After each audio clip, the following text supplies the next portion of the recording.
I thought my wife was cheating on me, but I had a lot of trouble proving it to myself. Eventually, I would have to prove it to others too, so I used technology to solve my problem.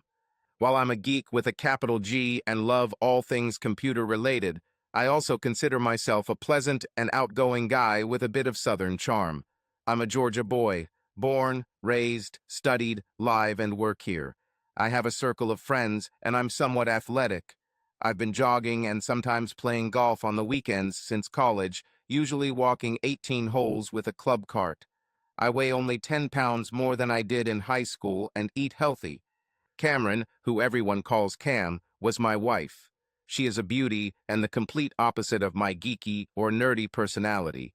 She is very outgoing and was a socialite in college where we met at a frat party. We got along, dated, got serious, got engaged right after graduation, and got married a year later. We were both 23 years old. Cam is hot. She is 5 feet 5 inches tall, blue-eyed, natural blonde, and well-built. She won several beauty pageants before entering high school, where she cheerleading and expanded her social life when her parents allowed her to start dating. She was even homecoming queen in high school. I didn't know her then, and how we ended up together remained a bit of a mystery to me. Cam received a business degree from the college where we met. I was a computer science student majoring in cybersecurity and artificial intelligence in my final year. I got a job with a company that uses all this technology, and Cam got a job helping evaluate insurance claims at a company near our rental property. We lived and worked near Atlanta. We were a carefree couple in our early 20s, ready for anything. We worked hard and played hard. Cam brought me out of my introverted shell. We went to a party or picnic almost every weekend and became close friends with Jake and Jen and Ross and Holly. To be fair, we were all attractive, athletic, and eager to get a good start in adulthood. I worked with Ross. Cam worked with Jake. Their spouses had other jobs in the area, one in real estate, the other in a trust bank. Each of us had ambitions to earn more money than we were earning, so we were dedicated to our work during the week. However, none of us were even close to rich. We lived close to each other, but not in the same areas, and our houses were all small rental houses. Ross called them starter homes. After 6 years of marriage, our sex rate had dropped to a couple times a week, and we were clearly taking each other for granted more than not. We made assumptions about each other, which more often than not turned out to be correct. Holly, Jen, and Cam started having bachelorette parties. Then Jake, Ross, and I started hosting poker nights at the same time, and we were joined by Aaron and Dean, both lawyers and neighbors whom the other guys introduced to our table. Our wives would gather in one of the houses and then go somewhere else while we laid out the cards and chips. I hadn't noticed for a long time, but something finally caught my attention after we'd gotten into the habit of spending Friday nights like this for over 6 months. Firstly, the evenings began to last longer and longer. We played cards and drank until the 3 women returned from the bachelorette party, and then we called it a day. At first it was around 9:30 in the evening, but over the months it became closer to midnight. There was always a good explanation: a great musical ensemble, a dance performance, a show at the place where they were, and so on. Secondly, during this time our loving communication subtly slowed down to once or twice a week, with twice becoming a rarity. I sensed Cam's lack of enthusiasm, but I didn't blame her. Moreover, we stopped making love on Friday after parties, despite my interest in it. Third, a few weeks before the 6-month mark of our Friday nights, Cam started staying late at work. Previously, she rarely worked later than 5 or 5:30, so this was a sudden departure from the norm and became a weekly event. On long evenings, she got home around 8 o'clock, nothing outrageous, but it helped her career, she said. She would come in, shower, change into casual clothes, and then have a late dinner, especially if I was cooking something. Fourth, I started reading erotic stories on the site, especially about unfaithful wives. These stories, in turn, made me suspicious as hell about what Cam did on her long work evenings and at her bachelorette parties. My first attempt at figuring out if I should worry about something was a simple solution. I made sure the Find My Friends app on her phone was working and that I could see where she was. I found it odd that she came home for lunch in the middle of the week for more than 2 hours. She stayed late that evening, and I didn't say anything when she got home. She didn't mention anything, only that at work they had an endless supply of claims to process. I felt that something was very wrong. My second foray into spying on my wife was to set up 2 simple cameras around the house while Cam was shopping on a Saturday morning. I installed one outside to wrap around the front door that we always use, and another in the bedroom overlooking our bed. I always wanted to have a camera by the door, and if Cam was cheating in some way, I thought she was using our bed. I learned a little. Cam did return home mid-afternoon the following Thursday, was alone, and did not go into the bedroom. I wondered if she had discovered one or both cameras. Things got more interesting on Friday night. According to the Find Friends app, the bachelorette party consisted of dinner at a popular restaurant and then a visit to the Memories Lounge about 5 miles north of our house, just off one of the main highways. I didn't know much about Memories. Cam never mentioned going to the club, and I had a sneaking suspicion that she was dancing and drinking not only with her friends, but also with someone else. On Saturday afternoon, while running errands, I stopped by Memories to check out the place. My impression was that it was a popular place on Friday nights when the club hit full swing. This got me thinking. Over a beer, I asked the bartender about webcams, and to my surprise, it turned out that they had 4 online cameras, 3 covering the crowd and tables from different angles, and the other monitoring the dance floor and the band. The 4 cameras were streamed online to promote Memories as a trendy place to visit. A few seconds later, I was watching myself on my iPhone as I finished my beer and headed home. I knew what I would be looking at the next bachelorette party. Wednesday was a mystery. Cam came home for a long lunch. Holly and Jen were with her. I think they ate and then were out of the cell for over an hour. I wondered where they were in the house, or even if they were in the backyard. The next day, after receiving a notification on my phone that she had left work, I began tracking her and also checking the home cameras. I saw Cam drive up to the house and park, and then she and an unknown man entered the house. They didn't show up for 2 hours and didn't go into the master bedroom. Crap. I realized that I had a serious problem, but I had no real evidence of cheating. I wondered who this guy was. I took a dozen screenshots of him when he entered the house, but I didn't recognize him. I had no doubt that my wife was cheating. I just had to figure out how to deal with it. I wanted to get more information before taking serious action. Over the weekend, I added 2 more cameras, one in the living room and one in the guest room. On Friday night, as usual, 3 girls went to a party, and we started a game of poker as a group of 5. I was very kidnapped and lost some money. Ultimately, Cam, and I assume Jen and Holly, went to Memories, according to the Find Friends app. I gave them 30 minutes to settle into the club and then walked a few hands away. I booted up my laptop in the kitchen and went to the Memories website.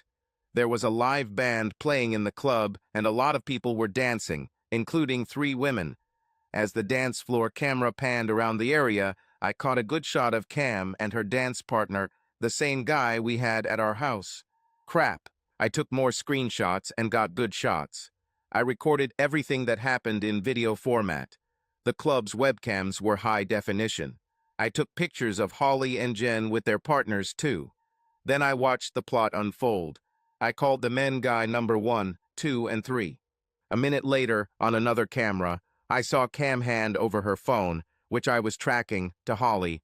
Holly put her phone in her back pocket and went back to kissing the guy she was dancing with. Cam and the unknown guy number 1 disappeared behind the Memories door. I wondered where she was going and knew it wasn't good. I had no way to track her. I was left in limbo. I watched as Jen and Holly made out in the booth with their boyfriends. About an hour later, Cam and guy number 1 showed up again. Holly gave Cam her phone back, as well as her cell phone. Now I was really suspicious. Holly and guy number 2 disappeared for 45 minutes before returning. Then Jen and guy number 3 disappeared for an hour. They clearly didn't want their phones tracked. By this time, we had finished the game. Aaron and Dean left, and I shared my findings with Ross and Jake. I played them the live camera footage, including the handing over of the phones and the return of Jen and guy number 3. I then watched as all three of them slowly danced, kissed, and hugged, and then left the club. In the 20 minutes before they showed up at the house, the three of us agreed not to say or do anything until we got more information.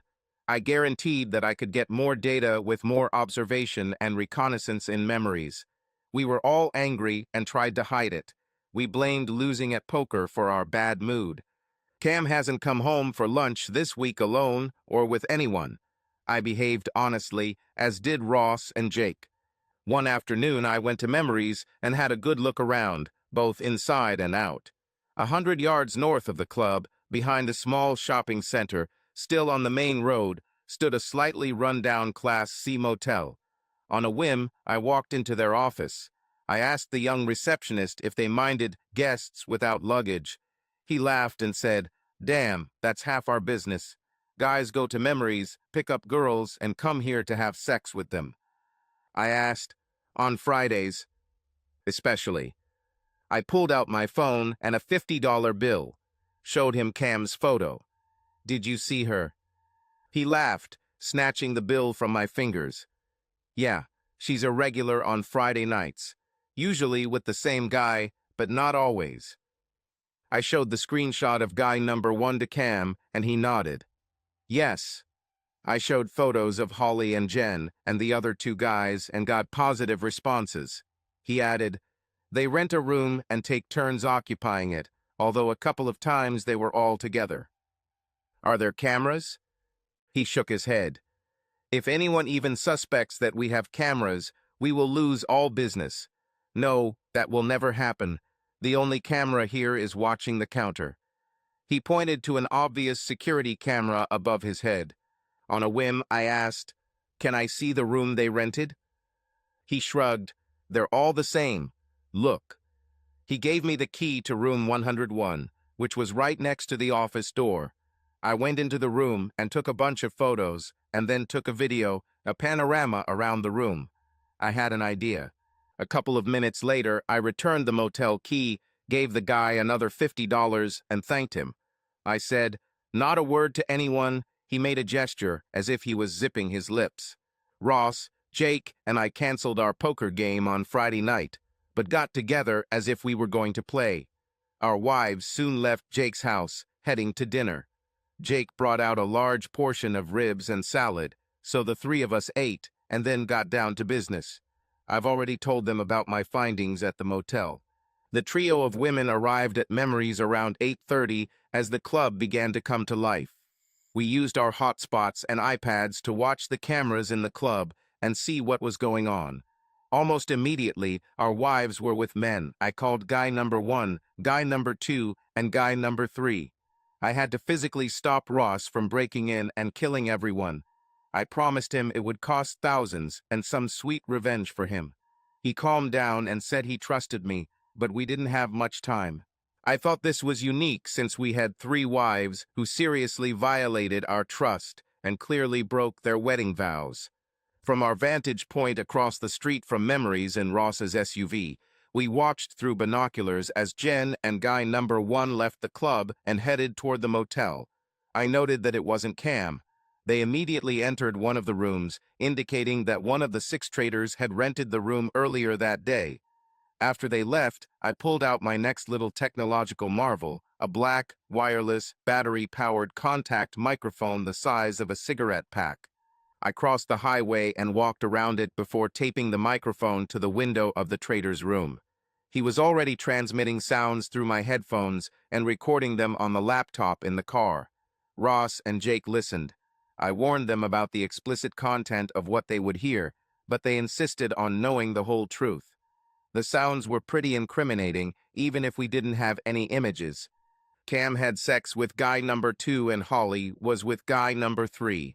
They alternated between men, apparently. We recorded everything in clear audio. The selection worked too well. We were devastated, but found some solace in the fact that we were close friends and were working through the grief of the end of our marriages together. We recorded 3 hours of audio from 9 p.m. to midnight before I packed up the microphone, and we headed home before our wives got back. There was no doubt that we were all being cheated on by our wives, and that women were changing partners. Also, we were seriously disrespected for talking about our weak husbands to our lovers. I've never heard Cam put me down like that, even when she was mad at me. The next morning, I called Aaron, one of our lawyer friends, and he was kind enough to see Jake and me at 1 p.m. on Saturday. We explained what was happening, and he expressed his sympathy. He explained that he is not the toughest divorce lawyer in the state, but he knows one who is a good friend of his and who owes him money. He called Carla Winslow-esque, and we were at her house within an hour. She was looking forward to the start of 3 separate but related divorce cases. Carla said, "One thing you need to do is get pictures of them having sex. It's vital for your economic future." Jake and I looked at her. I said, "No chance unless I'll fake it."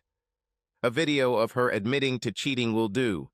In this state, your spouse doesn't need to know you're recording her, but get it on video." I smiled. "I think I know how to get it for each of us." Jake looked at me questioningly, and I promised to explain later. On Sunday, I told Cam that I needed to work most of the day in the office. Jake and Ross joined me in my company's empty office, and we began some computer work. I did most of the work using state-of-the-art AI video production software on our powerful computers. We used it at work, and it was damn expensive, but it worked like a charm. For the first 2 hours, we entered data into the company computers. We taught them that day through many individual videos and photographs that we brought into our little workshop. We uploaded video and photos I took in an empty motel room, followed by several hours of video of the 6 of us at the beach a few months ago. We've added home videos showing our wives in various situations, including Ross's backyard pool. We've uploaded 2 hours of carefully curated video and dozens of screenshots of guy number 1, guy number 2, and guy number 3, as well as dozens of photos of each of the women. All we had to do after that was shuffle and decide what kind of results we wanted from the intelligent intelligence program. My company has perfected image generation algorithms for our day-to-day work. We ran several facial recognition tests, and the computer performed perfectly. We then started creating scripts for our videos and images and fed them into the encoding algorithms. For me, it was like catching a big fish in a small barrel. After 6 hours of work, we had realistic videos showing Cam, Jen, and Holly cheating on each of the 3 men in a motel room. Each video was about 5 minutes long. I thought they were almost flawless. They were good enough for what we were going to do with them. The computer also generated a dozen photographs of each woman in sexual and compromising situations with each of the men. I gave pen cameras to my friends, and we spent an hour learning how to use them. We tested on each other until we could use them as well as a regular camera. I downloaded each couple's respective videos onto separate flash drives, again making sure they knew how best to present the information to their wives and what they needed to do to record a confession of infidelity from their wife. We discussed how to use what we were creating all day. At this point, despite our general depressed state due to the breakdown of our marriages, we went home and to our future ex-wives. Cam made dinner when I got home. I was quiet while I ate, and she noticed it. I explained, "Just a tough job at work. Give me a drink and another hour or 2 to get through this, and I'll be fine." After dinner, I turned on the pen camera, making sure it was recording to the large memory card inside the device, and joined Cam in the living room. She was watching TV. I took the remote control and suddenly turned off the TV. I said bluntly, "We need to talk." Cam suddenly looked worried and probably underestimated what the next hour would be like. I took my computer and placed it in front of her. I downloaded photos and videos onto my laptop. "I have several photographs and videos that seem to show what you have been up to. I would like to know if they are an accurate depiction of your betrayal of me and our marriage." Cam gasped at my statement and began to stutter. I played the video that the home camera recorded of her entering the house with guy number 1, But then the scene cut to footage of them on the bed in the guest room. She gasped, "Oh no, no, no, it's not what you think. I can explain." I didn't give her the chance as the video continued on the screen. I raised my hand to silence her, and she complied. Tears flowed down her cheeks. She was caught. The film shows several photos of her with guy number 1 and separately with guy number 2 in a motel room. I saw faint signs of error here and there in the eyes' images, but Cam didn't notice the change in perspective. I said with great sarcasm, "This video really shows that you enjoyed sex outside of our marriage." I stopped playback. "Would you like to explain how accurately this video depicts your behavior?" I said sarcastically. I deliberately sat so that the camera handle would record her reaction. Cam began to give what may have been a superficial scripted speech, but her words were the tropes and platitudes of a cheating spouse. "I'm so sorry you found out. However you found out, it was just sex. What I did doesn't matter to our relationship. I'm sorry I cheated. I can stop at any time and I will. I love you and want to be with you forever, and please don't divorce me. I know it looks bad, but it was just fun." I raised my hand and said, "Let's hear what you said about me to one of your lovers." I played an audio tape of her demeaning me, telling me what a worthless man I was, how our sex life was terrible and nothing like what he could give her, and how she hoped they would always have sex. Cam looked shocked to hear her own words. I asked directly, "How did your betrayal begin?" I put a photo on my laptop of her and Guy No. One at the motel. I didn't mention the fake photo, but she could have seen it. The angle of the photo should have alerted her to the fact that it couldn't be real unless the photographer was in the room, but she didn't seem to notice that flaw. Cam began a long story about how she, Holly, and Jen had met and danced with these 3 guys many months ago, maybe 6 months ago, and liked them. And then the sex began almost immediately. I noticed that she tried to shift some of the blame onto her friends. I interjected, "So you've been sleeping with these 3 men for over 6 months?" "Yes," she explained in detail, and hoped that I would forgive her for going beyond the boundaries of our marriage to get pleasure and new experiences. She said that she only humiliated me to please the guys she was with. "Have you had sex with your friends? I saw the 3 of you come here one day during lunch break." Cam nodded. "Yeah, we tried with each other, but it wasn't that fun." "Why did you stop using our house?" "I started to worry that the neighbors might see us and say something to you. We used Jen's house and Holly's house a couple of times, but only if they could get off work." "Did you let these men do things to you that you didn't let me do?" "Yes." If I was looking for repentance, there was none. In her words, I felt that she was rather bragging. "Why did you and Holly and Jen switch partners?" I asked in a friendly tone. I tried to get her to talk and continue to brag about her actions. Cam relaxed a little when she realized I wasn't that angry. It was fun and varied.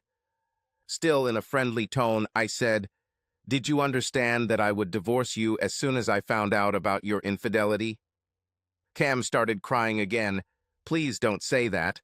I love you. I want to grow old with you. I don't want a divorce. Can't we live like we used to?" I had a feeling that "same as before" would include her cheating with other men. I shook my head. "That's not going to happen, and it's already too late. Once you did something that wouldn't pass the husband's fidelity test, you risked divorce. Bringing guys home for sex wasn't smart either. You thought the neighbors, or won't I notice? You've had sex with every guy here, right?" Cam nodded through her tears. "Yes, we used the guest room. I didn't let them use our bed, even though they wanted to." I said firmly, "And today the guest room is yours again. I don't want anything to do with you anymore. Move your things there until you move out. I will file for divorce in the next few days. Hire a lawyer." Cam was silent for a few seconds and then tried to force the situation. She spat out some poison. Some of her words sounded like a ready-made plan B. "If you divorce me, I will take every last cent you have and make you pay alimony for decades. I will find one of the men to beat you severely." I laughed. "I've already talked to a lawyer. With the evidence of infidelity that she has, at least in this state, you automatically lose your right to alimony. Besides, we both have enough money to live independently. I have enough evidence like you know now. Your cheating house is rented, and we don't have enough savings to buy our own. I'll split it with you, as you'll see in the divorce papers. We only had a few $1,000s in our bank account, and I used it to pay credit card bills, which were mostly yours expenses. You need to get your own credit cards. Joint ones no longer work. By the way, who paid for the motel? Still angry, she said. One of the guys, but we chipped in. It wasn't that nice of a hotel, but at least the sheets were clean. She stopped and added, I don't want a divorce. Can't we get over this? On this confession, I remained silent, went upstairs, and went to bed. I locked the bedroom door. Then he turned off the camera grip. Cam wanted to use the bathroom, and I told her she was out of luck. She had to use the toilet near the kitchen. The next morning, as agreed, Jake, Ross, and I compared notes. Each of us managed to extract recognition from our wives. Holly and Jen also called out Cam and gave more details about their many infidelities, including how they were all involved by name. We learned that the men's names were John, Glenn, and Terry. We tested the mini SD cards from each camera handle, and the confessions were good, high-quality recordings from each of our wives. As we had rehearsed, neither of us moved much, so the camera did not shake and remained mostly focused on the respective wife. Recording audio or video of your spouse was legal in the state. No notice was required. Our lawyer handled all 3 cases in parallel. Our wives were served with divorce papers on Tuesday, with adultery listed on the papers. Moreover, given the recorded threat to me, I received restraining orders from approaching Cam and the 3 men whom Jen named by name in her confession. They were all given papers by the sheriff to emphasize the seriousness of the case. Cam moved out of the house that same day due to the decree. Our divorces progressed in parallel, and 76 days after serving the papers on the women, we became divorced men. Attempts at reconciliation and counseling met resistance on our part. The confession of adultery was sufficient to prevent the judge from insisting on such futile actions. Our wives did not continue the fight. The judge asked how we got almost identical confessions from each of our wives. I have briefly explained about realistic videos to trigger discussion from our ex-wives, and how each of us was very careful to never claim that these were real recordings, photographs, or data. The judge was familiar with artificial intelligence, nodded, and said that this probably would not be the last time he would hear about the use of AI in his office. Jake, Ross, and I went out for drinks after the decrees were formalized. We agreed to keep in touch and leave all this crap behind us to move on with our lives. As it turned out, everything worked out pretty well for us. Our ex-wives, not so much. I invited Cam to stay in the house we rented because I wanted to improve my living conditions. However, she had to pay the rent in full. She couldn't cope with her earnings, so she moved out. Jen and Holly found themselves in the same situation with their living arrangements. 3 of them rented an apartment together. Cam, Jen, and Holly were unhappy about their divorce. They begged for forgiveness and reconciliation, but Jake, Ross, and I were not in the mood for that. I think each of us could forgive a couple of wild nights, but the long nature of their offense, plus what we heard from each of the wives as they humiliated their husbands, ultimately decided the outcome of the matter. I stayed in the house and even negotiated a reduction in rent since the owner was sympathetic to me because of what happened with my cheating wife. I did some renovations and bought new furniture since Cam took some with her. I insisted that she take the entire set of furniture from the guest room, since that was where her infidelity took place. The irony of her prize was not lost on her. Ross learned from Holly that 3 wives left the men they cheated with. Their ploy was a pathetic attempt at reunification. Holly somehow found out that these men had moved on to other partners. Cam, Holly, and Jen's reputations as sitting ducks quickly spread throughout the party community of the city. The ex-husbands swear that they had nothing to do with this. They were often attempted for sex. Some men even offered money for services. I don't think any of them accepted such offers, but we lost contact with them, and by then we didn't care. Cam's father, upon learning of the divorce, called me personally and asked for forgiveness for not instilling the right moral principles in his daughter. I told him that I was still grieving the loss of my life with Cameron, but felt some enthusiasm and optimism about a future with someone who could remain faithful. I assured him that I had new criteria for any woman with whom I began a serious relationship. Being a good guy, an engineer in a well-paying job at a good company, and suddenly free, I felt like someone had fired the starting pistol, and every single woman within a 50-mile radius wanted to see if we could get along. Of course, not our ex-wives. My sex life was back to an acceptable level within just a few weeks, and the women we chose to date were nice, girl-next-door types. Carla and Ellie, the wives of Aaron and Dean, our poker friends, learned about divorces and their causes, and soon began actively looking for suitable girlfriends for us. They each had single female friends that they quickly suggested to Ross, Jake, and me. We weren't proud. We loved female company, so we accepted most of the offers for dates. My friends had similar experiences, and we all had active sex lives like me. We went on a few double and triple dates just for fun, but it was still too fresh at that point, so neither of us trusted women enough to commit to serious relationships. Out of curiosity, on a Friday night without a date, I checked out the webcams at the Memories Lounge. The evening was interesting. Our ex-wives didn't show up at the club, but the 3 men they cheated with were there and hid behind 3 other women. I recognized one of them, Wendy Jarvis. She was with 2 of her friends and was being actively courted by a trio of men. I stored this information in my memory. After thinking about it overnight, I decided I had to do something. Wendy was in my class at school, so she was my age. We lost contact, like many other classmates, but apparently she was nearby. So close that I visited the Memories Lounge for entertainment. I found Wendy's on Facebook. She was married to Scott Mitchell, another high school classmate of mine. There were many happy photos of the 2 of them on her Facebook pages. I thought about how I would feel if someone told me about my ex-wife's impending infidelity, and I decided that I should talk to him. Perhaps he was aware of what was happening, but perhaps not. He should have decided for himself how to deal with this situation. I took a couple of photos of Scott Mitchell from Wendy's Facebook pages and loaded them into my facial recognition software. I received other photos and information that allowed me to use the Office AI system to obtain his contact details, including his mobile phone number. I called Scott. He remembered me, and I suggested meeting for a cup of coffee late in the morning. I suggested that he not tell Wendy anything about our meeting for now. He was immediately wary, but I assured him that everything would become clear over a cup of coffee. Scott and I met again at Starbucks for the first time in almost 10 years. He hasn't changed much, and I don't think I have either. His first question was, "Okay, what's going on? You've made me very wary about this. I hope you're not selling anything, because I won't buy anything." We sat down and I started.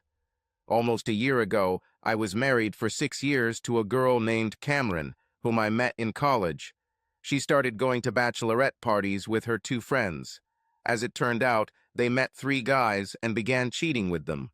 I found out about this, I received a confession from her, and now we are divorced. Her 2 friends also divorced. Last night, I saw on the internet that your wife Wendy and 2 of her friends were at the Memories Lounge, where our ex-wives used to hang out on Friday nights. This place has webcams online. The women, including Wendy, were with the same 3 guys who stole our ex-wives from their marriages. I thought you might like to know, maybe you wouldn't, so I thought I'd call you. Scott suddenly looked stunned. He stared at me. I called up the video clip I had recorded from the Memories webcams last night on my phone and showed him his wife kissing John from my recent past. I found out a few months ago that his full name was John Ray. Next to Wendy and John were 2 other women and 2 other men that Cam cheated with, Glenn Wright and Terrence Johnson. They also kissed. I gave more details. I don't know if Wendy had sex with any of them, but the likelihood is there and is growing every second, if she hasn't already. I didn't look long when I saw her. When they convinced our wives to do everything, the men rented a motel room a few steps north of the Memories Lounge and went there with their female companions for the night. The three men also swapped women. I don't know if Wendy went to this motel. Like I said, I was in your shoes a few months ago, and when I saw Wendy, I decided that I wanted to find out the bad news early enough to try to save my marriage. I've always liked you, and I'm really sorry that brought such news. What you do with it is up to you. Do you have my contact information for my call? If you need a good divorce lawyer, let me know. Scott muttered thanks for revealing the information, then sat stunned looking into my cup of coffee. He looked at me and said, "What would you do? What would you do?" I told my whole story, how Cam tracked the cameras, my discoveries at the motel, and then the creation of videos and photos with artificial intelligence and use of them to extract a confession of infidelity from Cam. Talked about Ross and Jake too, and then about the quick divorces our lawyer got through the court and how our husbands came out of it with relatively small losses. Scott nodded in understanding. Scott said, "Wendy, Mary, and Heather only started going out on Fridays 2 weeks ago.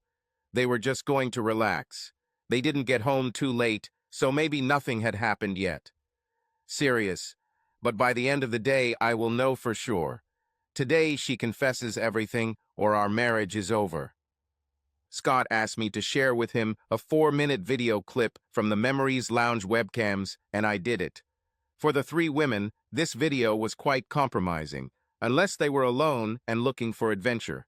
He stood up, shook my hand, and headed to his car. He didn't touch his coffee.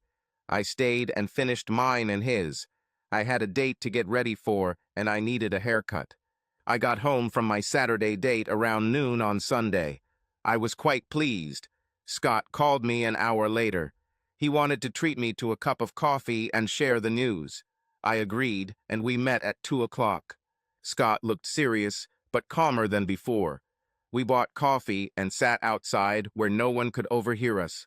Scott began. "Before I spoke to Wendy, I contacted Will and Todd, Mary and Heather's husbands. I showed them the video, and we decided to have a group confrontation. This happened around 5 p.m. last night under the pretext of cocktails with friends. I prepared the video so I'll show it on TV. When we all sat down in my living room with drinks, I turned on the TV and let the video play for 2 minutes. Our wives were dumbfounded. I said to the three women, 'Would you like to tell us what happened last night? We know better, and any false explanations will be met with less kindness.'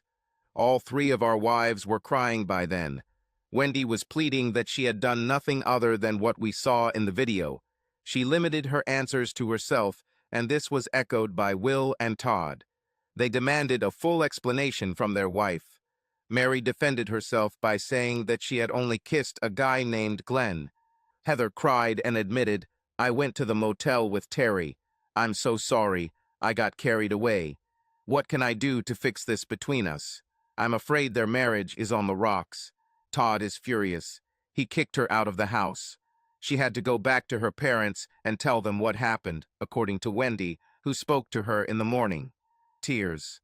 Wendy is very remorseful and offers me everything she can on a silver platter. Mary is like that with Will too. They promised never to have a bachelorette party again. That was already one of my demands of her before she made that promise.